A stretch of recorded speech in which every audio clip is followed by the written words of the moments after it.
1980 से हमने महादेव गुरु की बात शुरू की थी। धीरे धीरे धीरे धीरे धीरे धीरे 40 साल बीत गए और माना था शिव को गुरु 1974 में, 1974 में।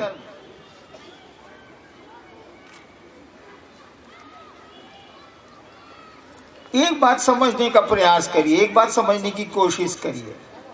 थोड़ा मेरे पाँव में दर्द है इसीलिए थोड़ी असुविधा है। कमबख्त जूते ने जला दिया है। जूता काटता था आज तक, मेरे पाँव को भी जूते ने जला दिया है। अंग्रेजी में इसको केमिकल बर्न कहते हैं, रिएक्शन हो गया।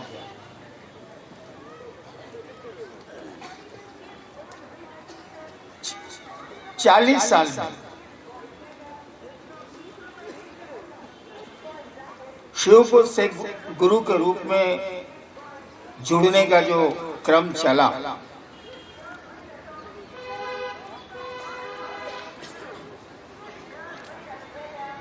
वही 3 सूत्र हैं जो 40 साल 45 साल पहले भी थे, 40 साल पहले भी थे।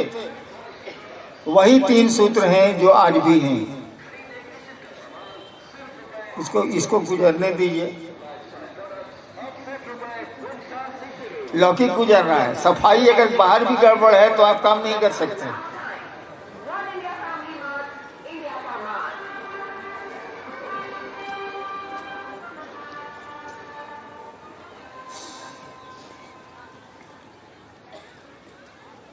एक बात आप सोचिए कि एक बिहार प्रशासनिक सेवा का आदमी, यानी एक डिप्टी कलेक्टर, अपने मन से लोगों को ये कहना शुरू क्यों करता है कि आइए हम लोग भगवान शिव को अपना गुरु बनाएं? क्या कारण हो सकता है?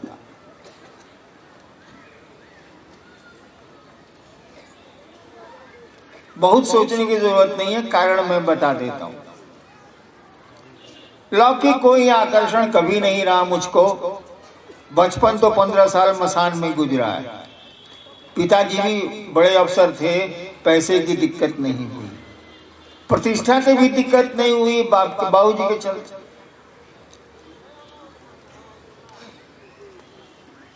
फिर क्यों मैंने शुरू किया कि आइए शिव को अपना गुरु बनाएं। मैं बचपन से इस बात को जानना चाहता था कि ये दुनिया है क्या। ये दुनिया नहीं, इस दुनिया से अलग जो दुनिया है वो है क्या।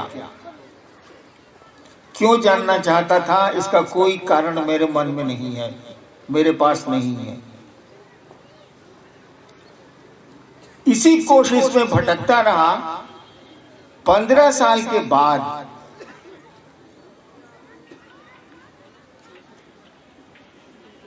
एक रात मैं एक श्मशान में बैठा था और मेरे मन में ख्याल आया। श्मशान में आदमी अकेले बैठता है, उसने माहौल नहीं। मेरे मन में ख्याल आया कि मैं फंस गया हूं। इन चीजों को जानने के सिलसिले में, ये प्रेत क्या है, ये भगवान क्या है, ये दुनिया क्या है, आदमी मर के कहां जाता है, आदमी पैदा क्यों होता है, यही सब मुझको लगा कि मैं उलझ गया हूं। पढ़ाई भी नहीं हुई, कोई काम भी नहीं हुआ, मैं उलझ गया। और इसी दुखी मन से मैं बैठा था रात के अंधेरे में श्मशान में। नदी भी थी। अचानक मेरे मन में एक ख्याल आया। इस मौसम में कहानियां सुनिए, ज्यादा अच्छा है। अचानक मेरे मन में ख्याल आया कि सभी गुरु कहते हैं कि गुरु भगवान होते हैं। सभी गुरुओं के बारे में कहा जाता है कि वे भगवान होते हैं। गुरु साक्षात परब्रह्म श्लोक भी है। मेरे मन में आया कि जब गुरु भगवान होते हैं तो ये भगवान गुरु काहे नहीं है? नहीं समझे? अरे गुरु भगवान होते हैं तो मेरे मन में आया कि भगवान गुरु क्यों नहीं होते, और मैंने भगवान को गुरु मान लिया उसी क्षण। क्या बहुत दुखी बैठा था, मैंने उसी क्षण भगवान को गुरु मान लिया। भगवान जिसको हम समझते थे, भगवान जिसको मैं समझता था, समझता नहीं था, सुना था। समझने और सुनने में अंतर होता, सुना था। मेरे पिताजी मेरी माँ को कहते थे भोजपुरी में के मलकिनी, महादेव के ईश्वर कहल जाला, महेश्वर कहल जाला। विद्वान आदमी थे, वो मेरे दिमाग में था। तो जैसे मैंने भगवान को अपना गुरु माना, ये भी दिमाग में आया कि भगवान तो शिव है। सुना था, उस पर मैंने गणित बना लिए, हिसाब बना लिए, और शिव को मैंने गुरु बना लिया कि नहीं, अब से महादेव को गुरु बनाएंगे। और गुरु बनाकर 3 काम नहीं करेंगे। जैसे लौकिक जीवन में भी हम लोग कई बार धोखा खाए हैं, खास करके गाड़ी ओड़ी मोटरसाइकिल चलाने में। तो हम लोग नियम बनाए हुए हैं कि ये काम नहीं करना है, मोटरसाइकिल में अगला ब्रेक नहीं मारना है, जो फेंका जाएगा। तो हमने भी 3 शर्तें बनाई कि शिव को तो गुरु मान लिया, लेकिन 3 काम हम नहीं करेंगे। आपके लिए तो कोई शर्त नहीं है, शिव जब गुरु होते हैं तो सारी शर्तें खत्म हो जाती हैं। लेकिन मैंने शर्त बनाई थी। पहली शर्त मैंने बनाई कि महादेव आप अगर जो फोटो में दिखते हैं वैसा उतरिएगा, हम आपसे कुछ नहीं सीखेंगे। सम्मान तो सबका करना चाहिए, सीखेंगे नहीं कुछ, यानी आपको गुरु नहीं मानेंगे। दूसरी शर्त मैंने बनाई कि आदमी के रूप में आइएगा और कहिएगा कि हम ही महादेव हैं, हम आपसे कुछ नहीं सीखेंगे। और तीसरी शर्त मैंने बनाई कि अब आपको गुरु बना लिया, इसके पहले जो 15 साल किया है वो अब नहीं करेंगे। और नहीं किया भी, मैंने कुछ नहीं किया। उसके बाद शिव को गुरु बना लिया, शिव गुरु हो गया। अब तो मन ही ना, हमारा निर्णय होगा कि हम किसको बाप बनाएंगे, किसको बेटा बनाएंगे, हमारा निर्णय था। हमने शिव को गुरु बना लिया। अब महादेव का करेंगे, हमारा विषय थोड़े है। 8 साल बीत गए। मैं सोचता था कि आदमी को तो गुरु बनाएंगे, ये गड़बड़ करेगा तो हल्ला करेंगे, पर्चा छापेंगे। ये गड़बड़ करेगा महादेव, तब क्या करेंगे, भारी मुश्किल है। क्या कि महादेव के खिलाफ बोलने जाएंगे बाजार में तो हम पिटा जाएंगे, भारतवर्ष से। तो मैं किसी को नहीं कहता था कि मैंने शिव को अपना गुरु बनाया, किसी से नहीं बोलता। एक मेरी पत्नी जानती थी और दूसरा मैं, बस। 8 साल बीत गया। लौकिक घटनाएं होती रही, आध्यात्मिक घटनाएं भी होती रही। 8 साल बीतने के बाद मुझको लगने लगा कि ये तो गुरु है, ये तो गुरु का काम करता है। और ऐसा लगा कि इसके जैसा गुरु है ही नहीं। यानी अन्य लोगों को तो कुछ करना धरना भी पड़ता है गुरुओं को, इसको तो कुछ करना ही नहीं पड़ता। मैंने जो चाहा सो किया और बोलने से ही काम हो गया। कुछ करने की जरूरत ही नहीं थी, न नमस्कार करने की जरूरत थी, न महादेव से दया मांगने की जरूरत थी, कुछ था ही नहीं। और मैंने सोचा इतना बढ़िया गुरु, हम गुरु उनको जानते नहीं थे, हमको गुरु बनाया था। हम तो भगवान जान के उनको गुरु बनाया था, हमको थोड़ी मालूम था कि शिव गुरु है, हम नहीं जानते। लोगों को धीरे धीरे कहना शुरू किया कि तो गोदी में लइका, नगर में ढिढोरा हो रहा है भाई।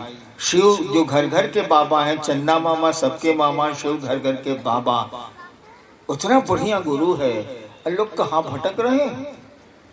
और मैंने कहना शुरू किया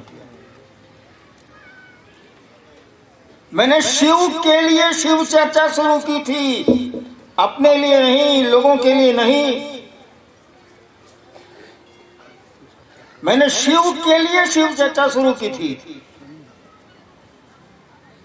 इतना बढ़िया गुरु है, उसकी चर्चा होगी, लोग जुड़ेंगे, लोगों का मन सुगंधित हो जाएगा। इतना आदमी कष्ट में है, कुछ तो बचेगा। रास्ते तो खराब मिलेंगे ही मिलेंगे जिंदगी में, सवारी तो बदली जा सकती है ना भैया। आप खराब सड़कों पर ट्रैक्टर से जा रहे हो और उन्हीं खराब सड़कों पर आप बहुत अच्छी एम्फीबियन कार से जा रहे हो, दोनों के जर्क में अंतर तो होगा, धक्के में अंतर तो होगा। रास्ता तो मिलेगा ही मिलेगा, खराब जाना है तो रास्ता खराब मिलेगा, लेकिन सवारियां तो बदली जा सकती हैं। तो शिव से बढ़िया सवारी और कौन मिलेगी? और यही सोच के मैंने लोगों को शिव गुरु से जोड़ना शुरू किया। आज 40 साल के बाद क्या स्थिति है, जो मुझको लगता है, हो सकता है गलत लगता हो, आज 40 साल के बाद क्या स्थिति है। मैंने शिव से लोगों को जोड़ने की कोशिश की थी भैया, मैंने शिव से लोगों को जोड़ने की कोशिश की थी। आप दिख भी रहे हैं शिव से लोगों को जोड़ते हुए, लेकिन आप शिव से न जुड़ पाए हैं, न जोड़ पाए हैं। आप तो लोगों के शिष्य हो गए। चले थे शिव शिष्य बनने, चले थे शिव शिष्य बनाने लोगों को। अब तो मैं देख रहा हूं कि जितने लोग पुराने पुराने अमूमन हैं, वो तो लोगों के शिष्य हो गए, अब शिव के शिष्य वो नहीं रह गए हैं। क्यों ऐसा हुआ? इस पर भी तो विचार करना होगा। कोई भूखा है, ये शोर करने से तो काम नहीं चलेगा। कोई भूखा है, उसको भोजन की व्यवस्था करनी होगी। तो मैंने देखा कि मामला कहां फंसा है।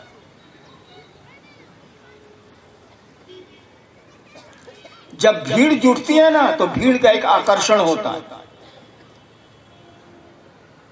अकेला रहिए, 4 आदमी रहें, तब आकर्षण के बिंदु कम रहते हैं। ज्यादा आदमी हो जाइएगा तो आपके पास पैसा होगा, व्यवस्था हो गई, सुविधाएं हो गई, ऐशो आराम के साधन जुट जाएंगे, तो आदमी उधर भागता है और भाग गए लोग। मैं तो माथा पीट के रह जाता हूं कि चले थे लोग शिव शिष्य बनने, चले भी शिव की ओर थोड़ी देर, उसके बाद क्षेत्रानुगामी हो गए। आपको पता हो या नहीं पता हो, मुझको खबर रहती है। इस संगोष्ठी के बारे में कुछ राज्यों में, कुछ जगहों पर जब कहा गया, फल्ला या भैया हमको बोलवे नहीं किए हैं रांची आने के लिए उस संगोष्ठी में, आप कौन है, फोन रखिए। मैं नाम नहीं लेना चाहूंगा। सीधा बात, मुख्यालय से फोन गया का फल्ला भैया तो कुछ बोलवे नहीं किए हैं, और उस जिले से लोग नहीं आए एक भी। कहीं फोन रखिए, माथा मत खाइए। वो भैया कहाँ बोले? क्या हुआ ये? आप शिव के लोग नहीं रह गए। जिसने जोड़ा है अपने से जोड़ दिया है, उसने आपको शिव से नहीं जोड़ने की कोशिश की है। आपका गुरु वो हो गया है, आपका क्षेत्र का नेता, जो भी शिव से नेता हो, वो आपका गुरु हो गया है। शिव आपके गुरु नहीं रहे। लानत है आपकी ऐसी शिव शिष्यता पर। अरे शिव को गुरु मानने चले थे, ये कुत्ता शेर के पीछे काहे घूम रहे हैं? अजीब स्थिति है। तो मैं कह रहा था कि मैंने इस पर बहुत विचार किया। माथा पीट लेने से अपना माथा फूट सकता है, दूसरे का माथा तो बढ़िया रहेगा। मैंने बहुत विचार किया तो मुझको एक ही बात लगी कि शिव का गुरु पद, महादेव गुरु के रूप में क्या काम करते हैं? वो काम करते हैं कि जीव को शिव बनाते हैं, यानी शिष्य को वो शिव बनाते हैं। गुरु शिष्य को अपने जैसा बनाता है। पॉकेटमार गुरु रहेगा तो आपको पॉकेटमार बनावेगा, चोर गुरु रहेगा तो आपको चोरी सिखलावेगा, दर्जी गुरु होगा तो आपका कपड़े की सिलाई बताएगा, शिव गुरु होगा तो आपको ईश्वर बनाएगा, शिव बनाएगा, अपने जैसा बनाएगा, दूसरों के लिए आप सुख देंगे, दूसरों का जहर पिएंगे, जो शिव के आचरण में हम लोगों को दिखता है। तो शिव गुरु तो हो गए, मुंह ने कह दिया कि हाँ शिव मेरे गुरु है। आपके पीछे 2000 आदमियों चलता है, 10,000 आदमियों चलता है क्षेत्र का। लेकिन बहुत गौर से देखिएगा तो लगेगा ये शिव जैसे नहीं है। ये 4 लाइन हिंदी अच्छी बोल सकता है, 4 लाइन फारसी बोल सकता है, 4 लाइन अंग्रेजी अच्छी बोल सकता है, लेकिन ये शिव से नहीं है। ये तो लोगों का शिष्य है। इससे मिलना क्या है? इससे मिलकर अपने मन को घोर करना है। ये शिव का शिष्य नहीं है, ये तो लोगों का चेला है। एक आदमी का चेला रहे तो ठीक है, ये तो क्षेत्रीय भर का गुरु है साला। ये तो खत्म है, गुरु है मने ये चेला, ये चेला हो गया। मैंने देखा कि 3 सूत्र आपको दिए गए। सबको अमूमन मालूम है कि ये 3 सूत्र क्या है। कुछ नहीं है, हमारे आपके मन को शिव की परिधि में, गुरु के भाव क्षेत्र में रखने का तरीका है और कुछ नहीं। तीनों सूत्र एक ही बात कहते हैं, वो शिव गुरु की बात करते हैं। लेकिन कोशिश करिए कि उसको शिव से जोड़ें, अपने से मत जोड़िए। अपने पैसे, अपनी सुविधाओं के लिए उसको मत जोड़िए। ये अपराध हो रहा है और इस अपराध की आपको सजा मिलेगी। मैं नहीं दे सकता, मैं तो आप ही की तरह एक इंसान हूं, लेकिन वो शिव तो दे सकते हैं, आपका गुरु तो दे सकता। उसमें भी उसकी भलाई छिपी होती है। शिक्षक बच्चों को डांटता है, उसमें भी भलाई है उस बच्चे की। यानी आपका जो पहला सूत्र है उसमें आपको कहा गया कि अपने शिष्य बने रहने के लिए आप दया मांगिए महादेव से। भूल गए आप। आपका मन तो गुरु भाइयों से दया मांगता है। ईसाई 10 को रुपया दे देगा, 50 को रुपया दे देगा, 100 को रुपया दे देगा। हाँ 4,500 हो गया, चल। यही तो हो गए हैं हम आप। क्षेत्रानुगामी हो गए, शिव अनुगामी नहीं हुए। शिव के पीछे हम लोग नहीं चल पा रहे हैं, क्षेत्र के पीछे चल रहे हैं। ये मेरा क्षेत्र है, ये मेरा क्षेत्र है, ये हमारा गुट है, वो हमारा गुट है, ये हमारा खेमा है, वो हमारा खेमा। इसको ठीक करिए, खेमा छोड़िए और शिव के भाव की परिधि में आइए। गुरु भाव की परिधि में हमको आपको आना चाहिए। और शिष्य होने के लिए कम से कम आप महादेव से दया तो मांगिए। बाकी काम के लिए तो दया मांगेंगे ही मांगेंगे आप। मांगना ही मांगना आपकी लाचारी है, कोई उपाय नहीं है। जगत में ऐसा आदमी फंसता है कि दया मांगेगा ही मांगेगा महादेव से, लेकिन मूल काम तो हम आप भूल गए। जिसके लिए पहला सूत्र दिया गया था, जिसके लिए दूसरा सूत्र दिया गया था, जिसके लिए नमः शिवाय करना था, प्रणाम, उसका प्रयोजन, उसका उद्देश्य ही भूल गए हम आप। तो चलिए भूल गए, कोई बात नहीं। आदमी है, वो गड़बड़ हो सकता है, रास्ते से बेरास्ता हो सकता है। अभी तो चेतिए, कम से कम उस महादेव से, अपने गुरु शिव से ये तो भीख मांगिए दया की कि हम आपके शिष्य बन जाएं। और आप भी ये भी जान लीजिए, हरिनारायण महादेव का चेला नहीं है। क्यों? जो पूर्ण शिष्य होगा वो पूर्ण गुरु होगा। शिष्य भाव गुरु भाव में बदलता है। यानी हम लोग सभी जीव हैं, कोई किसी दूरी पर, कोई किसी दूरी पर, कोई किसी दूरी पर खड़ा है उस रास्ते में। तो शिव के शिष्य से हम बने, ऐसी दया जरूर मांगिए। और मांगना मुंह से मांगना है भैया। मुंह से तो माइक हटा दीजिए, इतनी दूर में मेरी आवाज नहीं जाएगी। मन से ना मांगना, मन से मांगना। यानी समझे, ये मन मन मन। देखो एक दिमाग होता है जो जोड़ता है 2 2 4, एक दिल होता है जो हिसाब नहीं जोड़ता। जब भाव बढ़ते हैं ना तो दिमाग का काम बंद हो जाता है। उदाहरण दूं क्या? और जब दिमाग बढ़ता है ना तो दिल का काम दब जाता है। आपका दिमाग सोच रहा है कि इस भूखे को खिलाएंगे तो हम क्या खाएंगे, दिमाग सोच रहा है, तो दिल को सोचना वो बंद कर देगा, दिल नहीं चलेगा वहां। और किसी ने उठाया अपना भोजन ही दे दिया, उसका दिमाग नहीं काम कर रहा है, उसका दिल काम कर रहा है, भूखा है इसको खिला देता। तो ये बात जो हम लोगों के दिमाग में है कि शिव मेरे गुरु हैं, जब तक हम लोगों के दिल में नहीं उतरेगी काम नहीं चलेगा। और दिमाग से कोई बात दिल में उतरती है।